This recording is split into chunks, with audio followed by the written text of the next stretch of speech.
Nous ne combattons pas selon la chair, car les âmes avec lesquelles nous combattons ne sont pas charnelles, mais elles sont puissantes par la vertu de Dieu pour renverser les forteresses. Qu'est-ce que ça veut dire les forteresses? Les raisonnements, les manières de penser. Je te donne un exemple.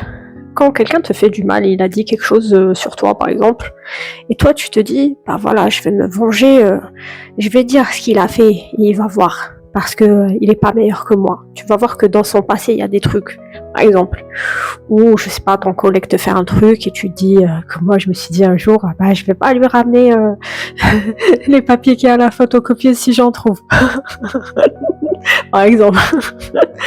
Je sais pas, par exemple, il y a quelqu'un qui veut te taper, tu veux te venger en allant chez lui casser la gueule, par exemple. Donc, notre manière de nous défendre n'est pas charnelle parce que nous n'avons pas des armes charnelles. C'est pas une épée, c'est pas une arme pistolet, c'est pas, tu vois, c'est pas une mauvaise manière de penser, genre vengeance, parler sur les gens, je sais pas, les critiquer ou des trucs comme ça. Mais elles sont puissantes par la vertu de Dieu.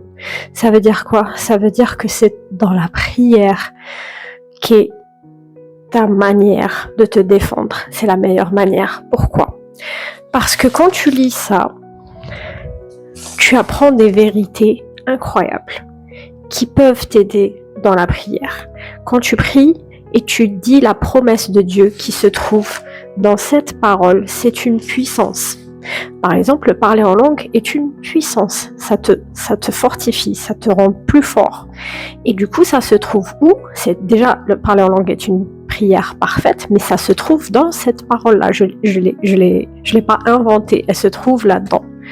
Donc, tout ce que j'ai comme arme se trouve là-dedans.